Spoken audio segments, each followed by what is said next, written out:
Thank you, Mr. Chairman.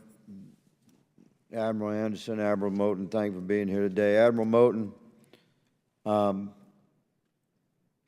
sir, we have a high level of confidence in your leadership and as you guide the MUSV program, a critical shipbuilding program for our nation.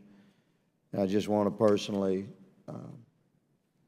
reassure you that my office stands aligned with your vision for completion, and we stand with our with the primary contractor and the subcontracted shipbuilders. We avail ourselves to you and your office and your staff, so we look forward to moving the project forward.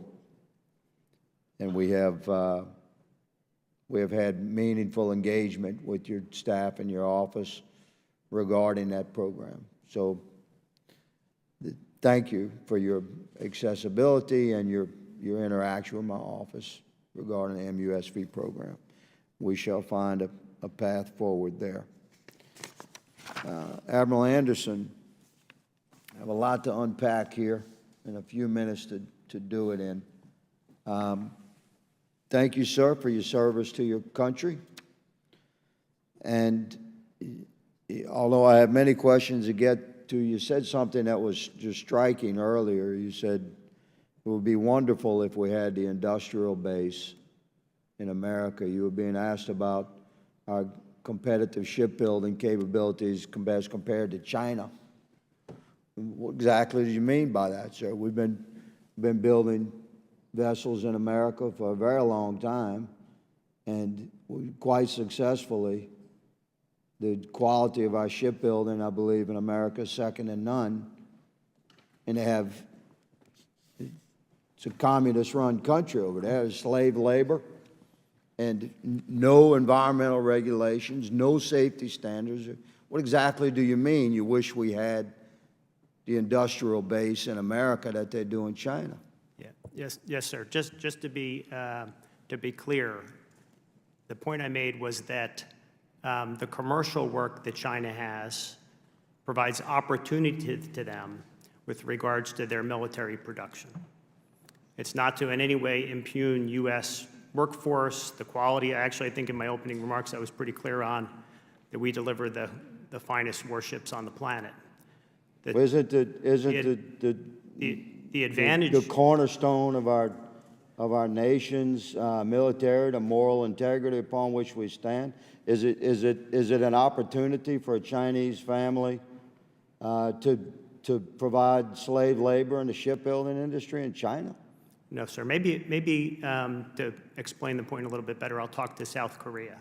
So I recently visited South Korea. South Korea has a similar... Okay, South Korea, the only reason South Korea is free is because of America. Yes, sir.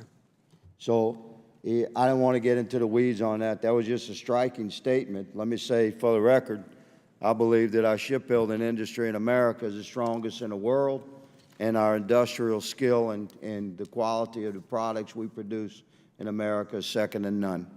And I think that shipbuilders and welders and fitters and fabricators and machinists across the country would agree with that. Chairman, I'd like to unanimous consent to enter to the record a letter addressed to Secretary Mayorkas of Homeland Security and Secretary Del Toro of the United States Navy, dated September 30th, 2022, from my office and signed by myself and Congressman Neil Dunn, and the corresponding responsive letters from the Navy, October 28th, and from Department of Homeland Security on November 14th. I'd like to enter them to the record, sir.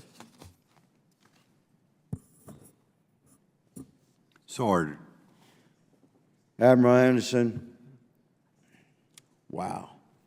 5 minutes rolls by very quickly here. I'm going to ask you one question. Does the Navy have the authority to reallocate awarded contracts from one shipyard to another to preserve industrial capabilities?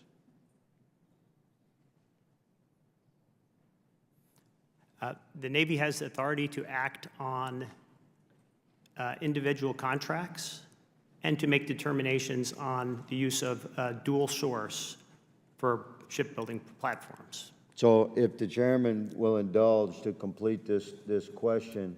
Go ahead. Thank you.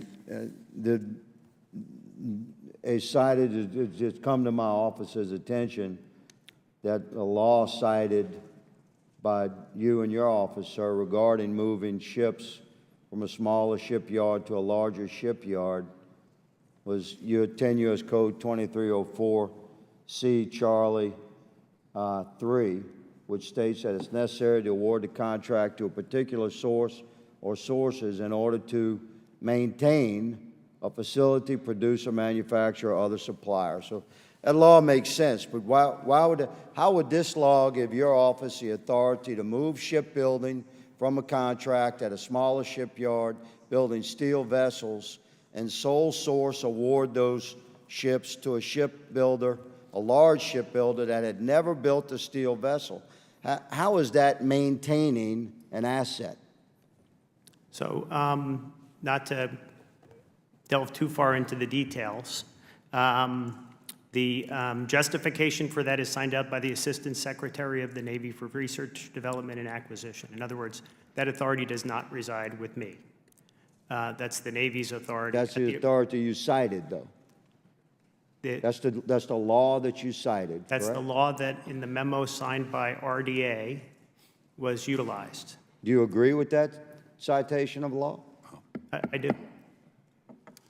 Okay, my time has expired. I'll have questions to submit in writing to both admirals. Deepest respect for you both as we forge a path forward for our shipbuilding in America. Thank you, Mr. Chairman, for your